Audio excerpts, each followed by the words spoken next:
Hello again. We are the most privileged generation, and you'll see what I mean as I go along today. I've got a lot to cover, but it's exciting to realize that emotional anatomy can play such an important and key role in the future of the world. That we're attempting a vocabulary that will assist us in communicating with each other, that we're in need of being able to find ways to do that. You see, and emphasized nowadays by the rise of China and the importance of our skill and ability to see more clearly and choose more wisely so that we might be able to contribute more effectively to solutions rather than fueling the problems. Now, it's a very complicated situation, and far be it for me to claim that I have solutions. I am contributing a language that I believe will make it possible for us to discover solutions. And that is the gift of freedom to choose wisely. You see, the idea is that the emotional anatomy works according to a set of principles that can be described, and that we are then inspired by the possibility that we get to offer the future of our world together. This is the story of freedom. This is our side of the equation. The oligarch, the communist system, has a very effective machine working its people, and a very effective government that has taken its people from 90% poverty down to 1% poverty, and that they're working on that final 1%. It is the most remarkable of transformations in the history of the world. And we, of course, know that what we are searching for is the inspiration of participation. We become collaborators, you see. That the two of us seeking to change the world, that we actually can do it better together, that we make a huge difference for the world through our collaboration, and that it is because more heads are better than one that the ideas begin multiplying themselves and encouraging each other. But this comes from the work of two excellent professors, and I will tell you about them more as we understand that there will always be social and political challenges, but that our legacy is on behalf of the hearts which will be free to choose to make the world a better place because we're here. We will be the free agents understanding the liberation of the mind, offering ourselves opportunities to gain insight and wisdom so that we can transmit to future generations such a legacy. So let us begin now. Let us see very clearly a possibility that this conflict can be understood. What we want to do is tune into the information that has been given us by some very remarkable people. We have Professor Graham Allison of the Kennedy School, who has coined the words I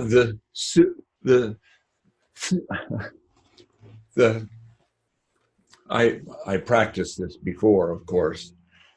The Thucydides trap. We can practice that again. The Thucydides trap. Now, Thucydides was a Greek. He was the first historian, and his was writing about the Peloponnesian War. This information can be gleaned from Professor Graham Allison's TED Talk, and also the same can be gleaned from Dr. Rudd, Kevin Rudd's TED Talk, professor also, who is explaining the Thucydides trap. That when two great powers collide, right, how do they forge a common future together? And I'm claiming it is through the understanding of our emotional anatomy and spreading this vocabulary around the world to assist us in labeling what has happened here.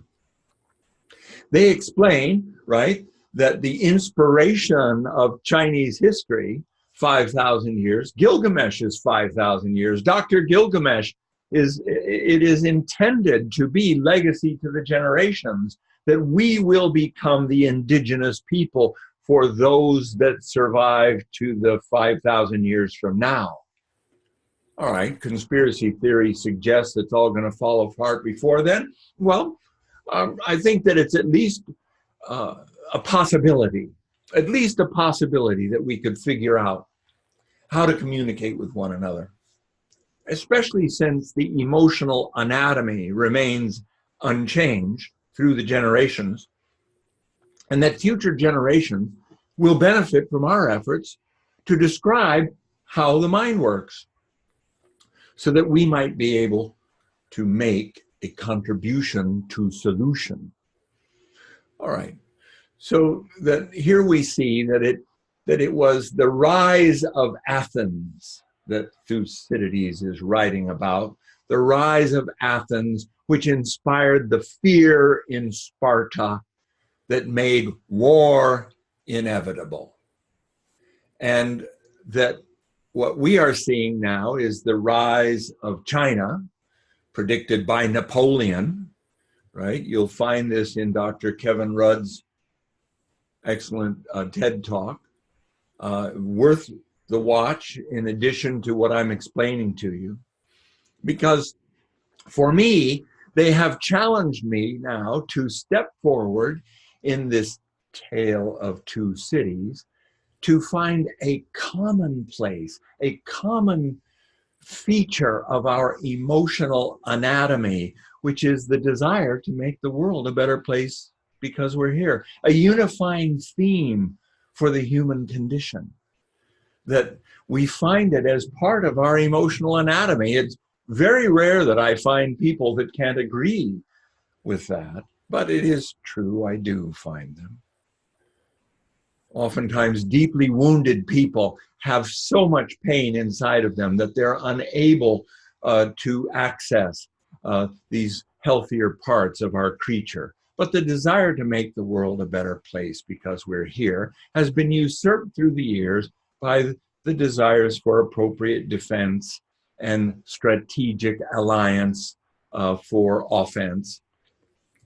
But those of us that want to help out, nonetheless, we try. You see, it is here that I propose that emotional anatomy allows awareness to blossom. It is our collaboration of description. It is our collaboration in the description of emotional anatomy that allows us to witness, see this blossoming of humanity using our understanding and imagination and our courage and our common sense to make the world a better place because we're here. You see that by recruiting our emotional anatomy, we find that it's very rewarding to use this common sense, this understanding, this awareness that is built into the organism, but only identifiable through principles that govern the function of emotional anatomy. And we've covered that before, the single breath gratitude relief, where we are able to see that gratitude guides our hearts home, where we discover the lens of awe and wonder, and we are able to see this entire picture clearly, and then begin making the wise choices of language that shares these insights with our neighbors and friends, and that ultimately with our government, with our leadership, with our teachers, I think first through physicians, but hopefully the oligarchs will catch on, you see, because they can dictate to their people that they would study this. Freedom is not a threat to the oligarch. Freedom is not a threat to the good dictator. In fact, freedom becomes a benefit to the good dictator. For their people, given freedom to choose wisely amongst the many different possibilities available to them, that they actually begin to see more clearly, choosing more wisely, and come up with better solutions for the long term. You see, when we try to understand how China thinks, it's close to impossible because we don't speak Mandarin. But it is important to understand that the solution to this puzzle will be a mutual respect, that we will begin recognizing one another as collaborators in this challenge to find solution. And though the Chinese, you see, have attitude toward us, right? They were occupied for many years by the Englishmen. They were forced into unattractive situations by the Englishmen. World War II gave them the opportunity then to find liberation. And it wasn't until the 70s that the United States, through Richard Nixon, opened their arms to say, join us in the world community. Now, granted, there will always be social and political challenges, but a miracle of transformation has occurred in China, that the once 90% poverty, now 1% poverty, and this expanding middle class and educated reality of highly talented people that will be dominant in this world in the years to come. Don't trust me. Listen to the TED Talks. Professor Kevin Rudd and the Professor Allison have presented to us the understanding that we need. You see, the Chinese would regard us as arrogant. Not a bad description, you see, because we are accustomed to our fantasy of the world. You remember, we're all narcissists and we're stuck with our own perception of the world, that the solution to this problem is through collaboration and mutual respect. You see, it is mutual respect that allows us this opportunity to be able to shape a language that can communicate with other human beings that have the same challenge as we do, which is to understand their emotional anatomy, their emotional reflexes, their default emotional pathways. Because at this stage, you see, that the Chinese don't have respect for us. They would regard us as absolutely too arrogant and stuck in our own fantasy of how the world ought to operate, that we are unable to appreciate or see that we are living our own hypocrisy. That you call this freedom? Well, that's exactly the struggle that we have as we try to develop the language of emotional anatomy. Freedom versus slavery. The summation of all human psychological thought. Now, again, this is not to threaten the dictatorship. In fact, it is a gift to the dictatorship that their people would be free to imagine something better and better and better and better and better and better. And yet that freedom, guided by their dictatorial system, would not then be subject to the stuff that we've discovered in America, which is a lot of people who make who do not make the free choice for something better, and they settle for far less. And they settle into a slavery to a set of ideas that is totally counterproductive. We see this everywhere, even in the priests. Goodness gracious, we see it all over the place. Now, you can turn that into arguments against ideas, or we can continue to nurture, cultivate, and encourage our collaboration of ideas to solve this riddle. And that is to discover, through the lens of awe and wonder, that there is a dream for all mankind. The dream that we could talk to each other, the dream that we could communicate and explain the default emotional reflexes through our shared collaborative enterprise and capacities of vision that come through the lens of awe and wonder. That, as Professor Graham Allison suggests, that we will be bending the arc of history instead of painfully repeating the Thucydides trap. You see, we are going to be involved in sharing with one another a mutual respect of understanding. We will be able to see our legacy and contribute that legacy to the future of the world, making the world a better place because we're here. And that both sides become involved, and that we actually seek out and want to hear from other sides how they are participating in making the world a better place. Check out Professor Graham Allison's YouTube, his TED Talk. In it, he shows that there is a bridge that he saw take over 4 to 5 years to be repaired, whereas in China, they were able to organize and repair a similar bridge structure in 43 hours. That puts us to shame, my friends.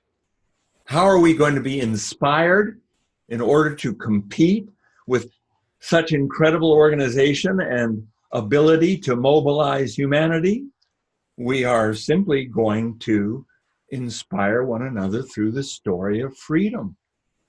The ability to see clearly the default emotional pathways that make us slave to counterproductive ideas and behaviors, and that we begin talking about it out loud.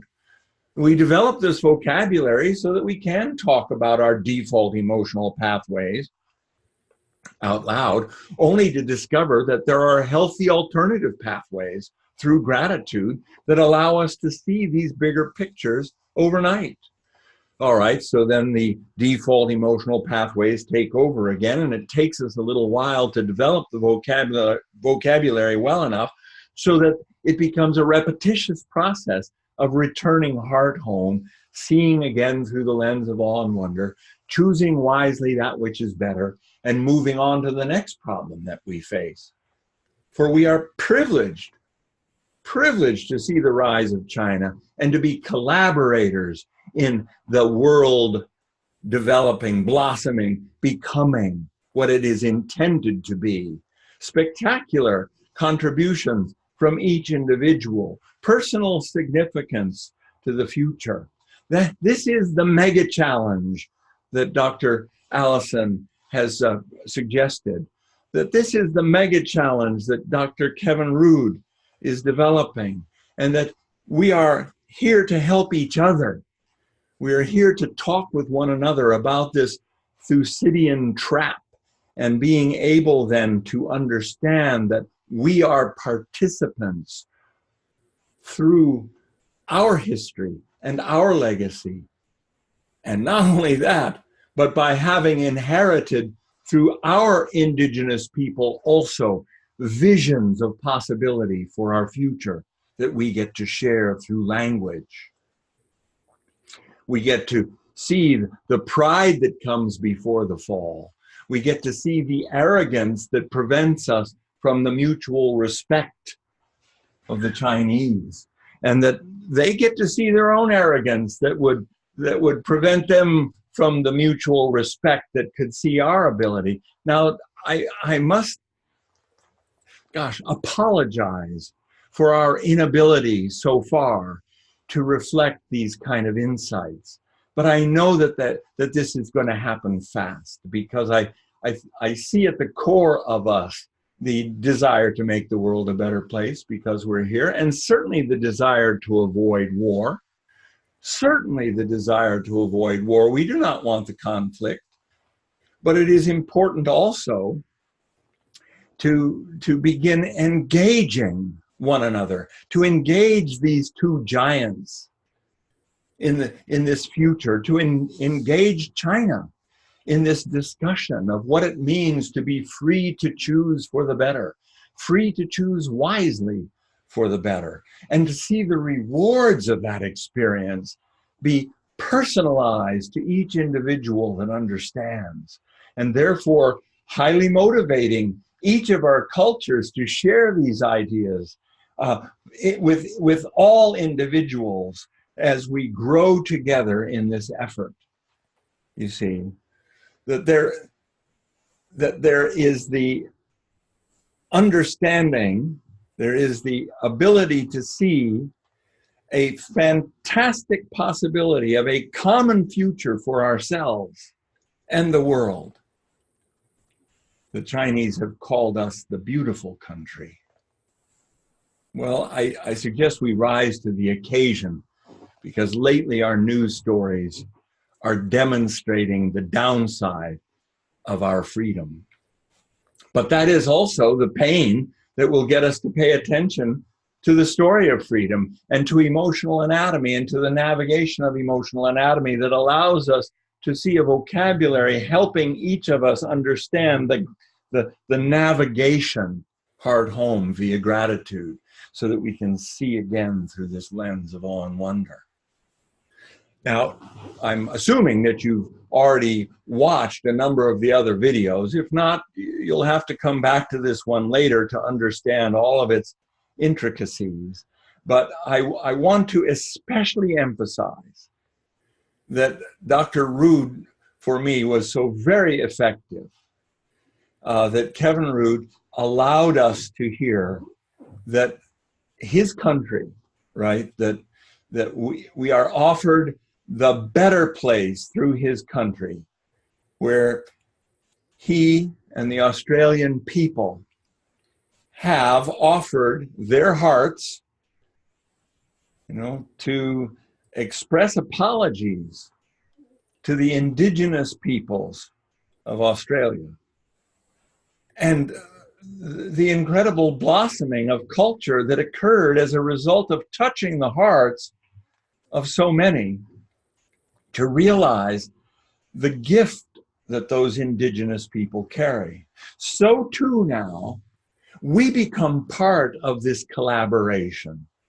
For our own indigenous people carry unique and valuable insights of the hearts which have followed and are allowed to understand Ohana Pu'uvai, to express our family of hearts around the world and how we come together through this heart-home reality. It is a recognition of emotional anatomy that we share. And it is a dream that we share for all of mankind. That as we seek this collaboration together, the two eyes become four eyes, become a whole nation of eyes seeing together for this collaboration to make the world a better place because we're here. And that we're able to transmit to one another personal significance. The choices you make a difference. The future of the world is in our hands, and gratitude reboots the machine. Such simple design to our brain. It is universal throughout all species, all of our species, all of our races. Species was the wrong word there.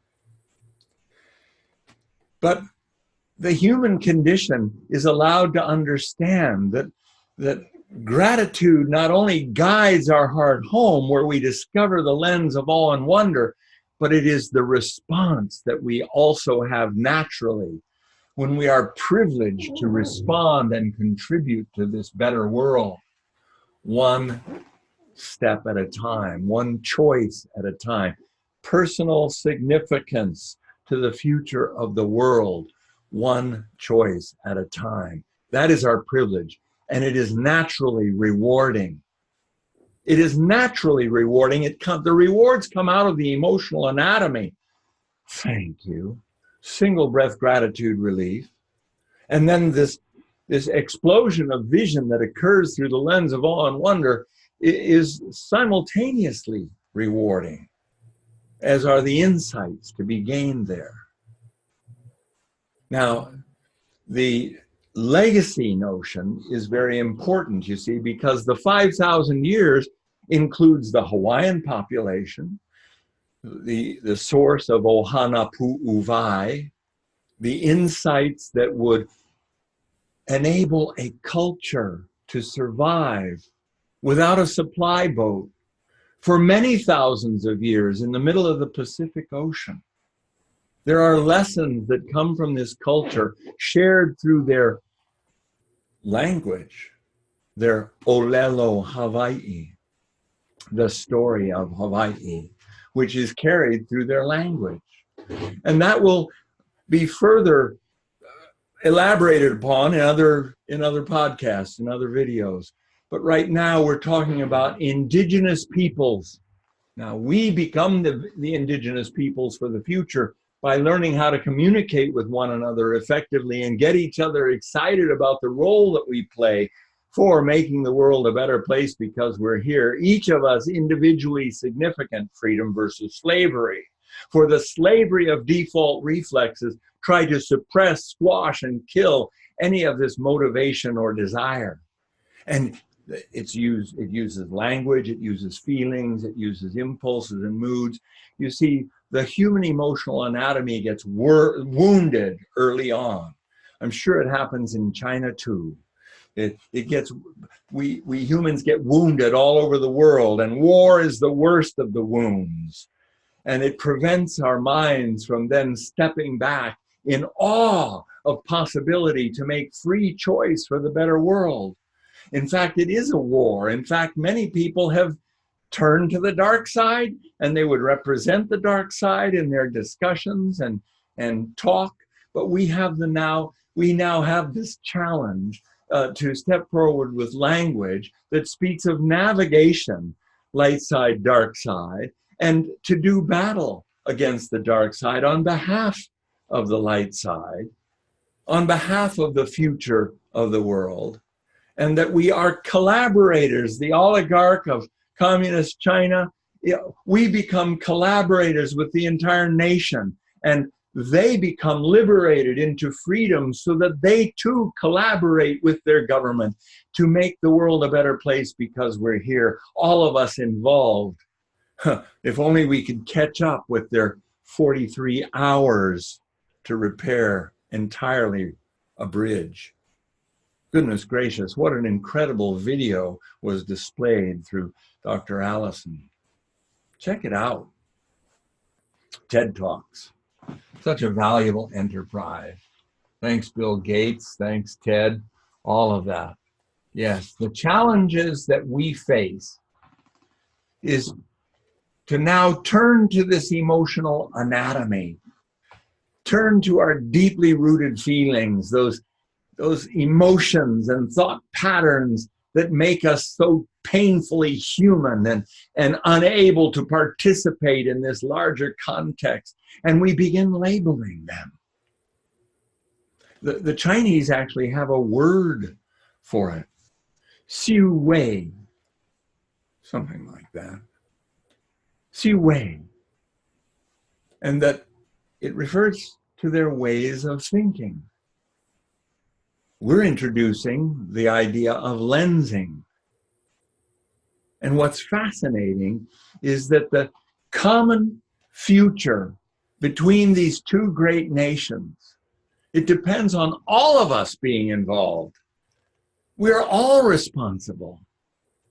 You see, that if we can understand that that mankind works best through inspiration, and we get to bear witness to that inspiration in China. We are Chinese. I understand that, but we are also human. And we are also free to choose. And that the inspiration grows. You see, I have nothing against by being inspired by, we're Americans and we carry the legacy of freedom. But let us first understand what the responsibilities of that freedom to choose wisely instead of just, goodness gracious, instead of destroying the planet. Let us collaborate to improve our situation. And that means one person at a time. Each of us are involved. So we credit the Australian Indigenous peoples with having understood this emotion of collaboration, for they came alive, the story has it through Dr. Rudd. They came alive once the legislature of Australia passed its law of respect for the Indigenous people. They came alive as collaborators. And we wish to share that respect from person to person. Tell us your story. Help us understand what gets in the way of your own excitement and inspiration. You know, my favorite theory is that the pyramids were built through inspiration, not slavery. Granted, they had some slaves. But the majority of the people that worked on the pyramids, I'm claiming, were inspired, much like the Chinese have come alive, inspired, not slaves. All right, you could argue that the social system does not allow the kind of liberty we have. And the modern day interpretation is, thank goodness, look at what we've done with our liberty, you drug addicts. Goodness gracious, you perverts, you compulsively driven slaves to your emotional anatomy. Forgive me if I've offended you, but please stay with us and come alive in the free choice to demonstrate the privilege we have of this wise choice for the better movie, for the big movie, for the wonder movie, for the fantastic collaboration movie, for the movie that allows two great nations to see from totally different perspectives that they are collaborators on behalf of the future of the world, on behalf of all people. Freedom to make the world a better place because we're here. And freedom to attack each of the social and political issues systematically, developing a mechanism of negotiation and much like arbitration, that we might become involved through wisdom to find collaborative solutions to our problems that avoids the war. You see, the Thucydidean trap that we're talking about here is that the rising power attempting to displace instead of collaborate. And we are suggesting that yes, they are rising, and yes, they have surpassed our GDP. Yes, they have more people than we do, and their productivity, their manufacturing has surpassed our capacity. But that does not mean that we are not noble people, that we cannot then collaborate as well in the betterment of this world through using the creative ingenuity of our minds free to choose.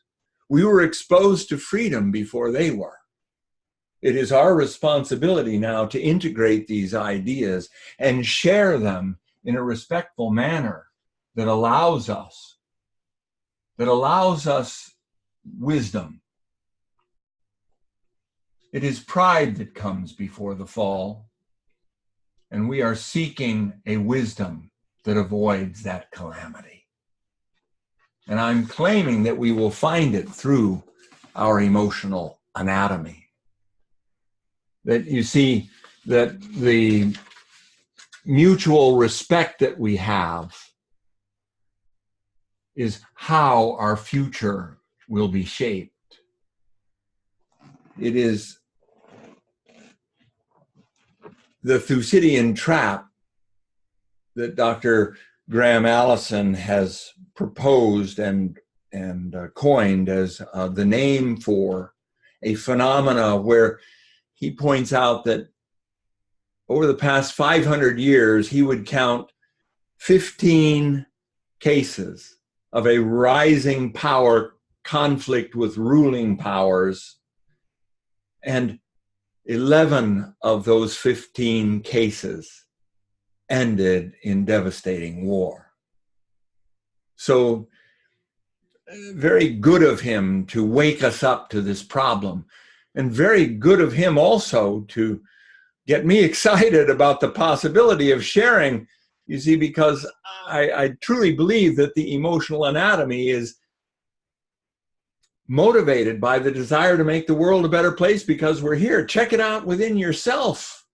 It's real, but it's war. It's a tug of war of ideas and theories and philosophies inside of you. And I can't stop that war, but I can demonstrate to you how to navigate Gratitude Guides Heart Home, where we see through the lens of awe and wonder, instead of through the lens of pride or arrogance or paranoia or anger or frustration or greed or consumerism. That you see that history is going to repeat itself unless we study it and find an alternative. And that's what I'm proposing emotional anatomy represents.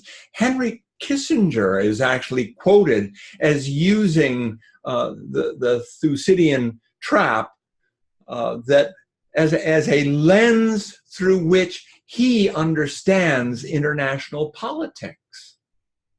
He actually can look through this concept of Thucydides through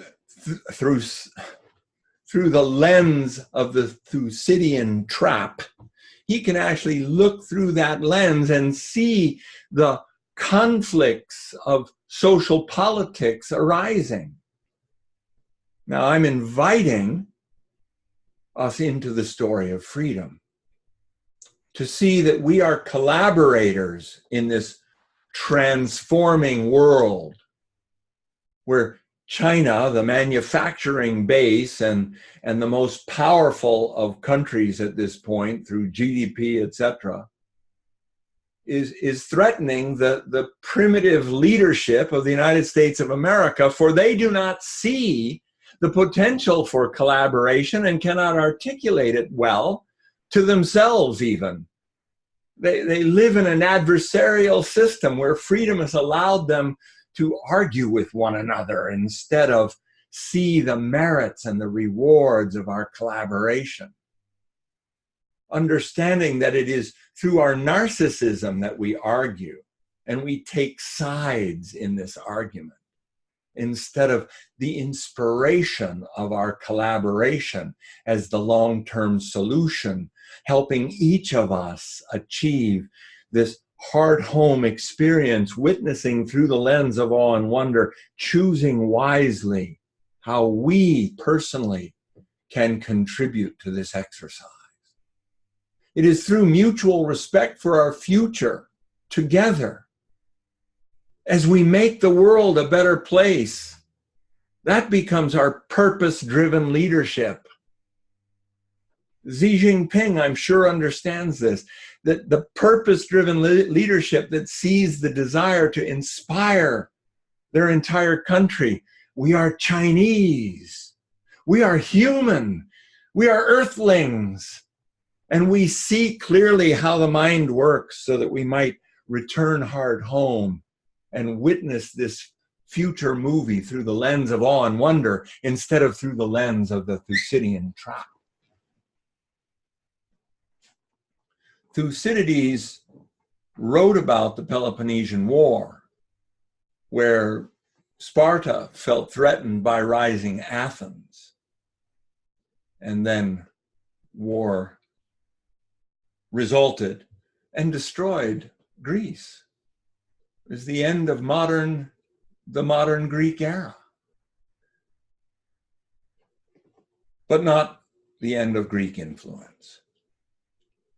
You see, that we are a people that see clearly the desire for an inspiration. And so Xi Jinping, way before our Donald Trump, said, let's make China great again. Let us make the earthling great. Let us help each other understand personal significance to the future of the world. Let us help each other understand how the mind works so that we might be able to navigate inwardly, witnessing the tug of war inside our heart, mind, body, souls, and spirit, and see this dark side, light side battle taking place within us. And again, neither side wants war. So it's important to understand, as has been explained by Dr. Root, that few of these wars were ever initiated by the rising powers or by the ruling power, for that matter. Typically, it is a conflict between their allies that starts the spiral of aggression that drags the other countries into a larger war. And it's catastrophes for both sides. So we need to be able to see through leadership and through vision, right, the variety of traps. This is war. There are incredible numbers of traps, you see. This is dark side, light side battle. And the dark side would like us to destroy ourselves.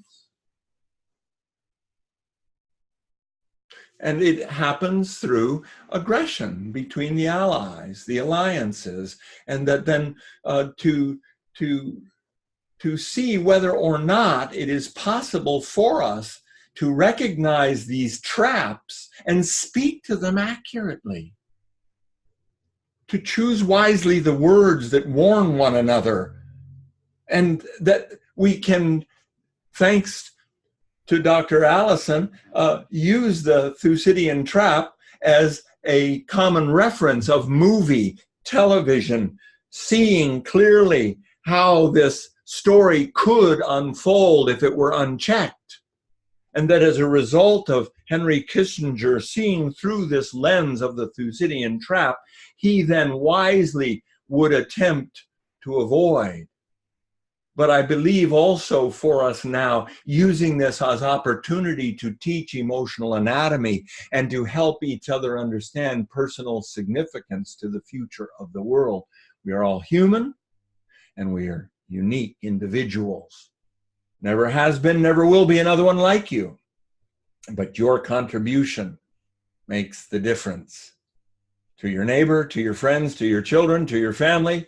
Ohana pu'uvai. We teach one another about this heart of the whole family coming together on purpose to make the world a better place because we're here.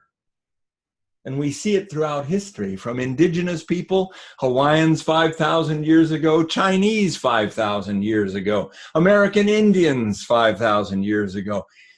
Through mutual respect, we become collaborators for the success of this organism. That's what's intended, and that's the inspiration that brings out of each of us our very, very better best. Better and better and better and better. You see, freedom keeps choosing for the better. Doesn't get stuck with what it thought was best. But our hope here is, as Xi Jinping has said, right?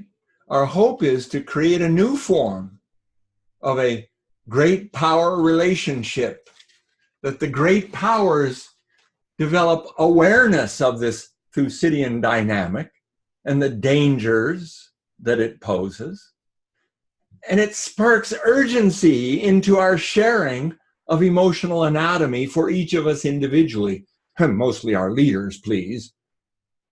But we must reach them. We must reach out with common vocabulary that can be understood by the majority, so that when the leadership hears of it, it has a credibility and it has the ability to reach into their hearts for a common human heritage that understands how our behavior is initiated, reflexes, default reflexes, wounded emotional anatomy that has survived into our adult years through the natural process of wounded emotional anatomy responding effectively and keeping us alive long enough to have this conversation.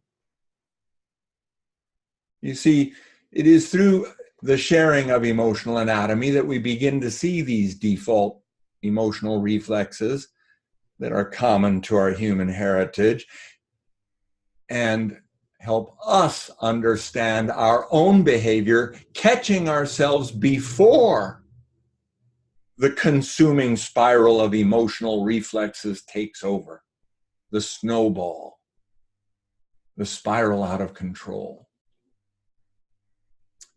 the aggressive reaction that turns into war. We don't want that. And my small contribution to our plan to escape the consequences of history, as usual, which would be to repeat itself, this is my outside of the box unifying theme for mankind to make the world a better place because we're here. The freedom to choose. You see, what happens is that there are thoughts, images, ideas, urges, impulses, moods, attitudes inside of your mind, whole movies that get played out, and that we get stuck in those. We become slave to those because we can't see the difference until gratitude reboots the machine. Gratitude returns heart home, and we're able to see the compulsive, repetitious default emotional pathways that consume us on a regular basis. By returning heart home again. Thank you. It's already war inside each one of us. You see, the heart, mind, body, soul, spirit inside each one of us is being assaulted on a regular basis by these thoughts, images, ideas, urges, impulses, moods. And that we're now learning to express this, how to create worlds that are in our imagination, and thereby choosing wisely from within our imagination that which is better. As Dr. Rood pointed out, Santayana pointed out that only those who refuse to study history repeat it. Well, I suspect that through default emotional reflexes, I have witnessed through this study that we are painfully repeating default reflexes. But it's because of the absence of collaboration and mutual respect. And now the inspiration is what's missing, you see. We are Chinese. We are American. We are human. We are earthlings. And we have the privilege of personal significance to the future of the world, made that way on purpose to impress you. Because only if you're impressed are you going to freely choose to do it again and again and again, to choose for the better, the better, the better, to make the world a better place because you're here, to be excited, alive, and inspired to rebuild the bridge within 48 hours instead of having to wait for 4 years. Let's get moving. Let's inspire one another alive again. And to be able to see that through mutual respect, freedom has something to offer the Chinese as they take over the world. But we have yet to understand how to express that freedom. We have yet to be able to explain to ourselves the story of freedom, the tug of war, the lens of awe and wonder. We're all involved. Now, my hope, of course, is that we'll study more and more and develop this language all the better, because my experience is it takes a lot of practice to play this beautiful organism. And it doesn't happen overnight. The default reflexes are real, and they take over and prevent us from seeing through the lens of awe and wonder.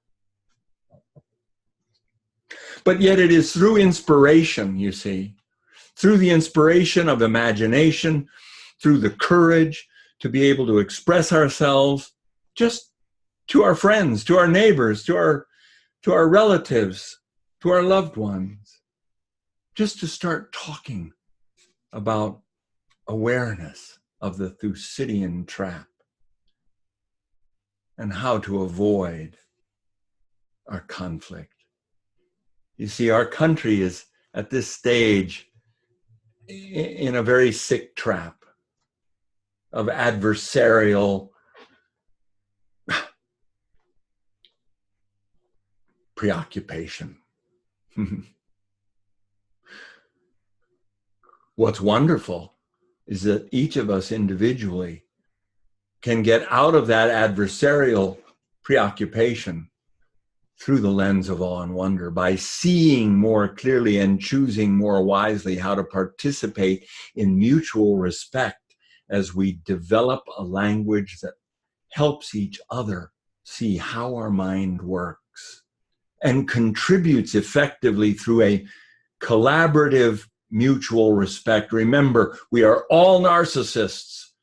And it is only through our collaborative mutual respect that we expand our vision alive into an exciting reality of contribution to making the world a better place because we're here. Thanks very much. I look forward to more. Please come back. Good night.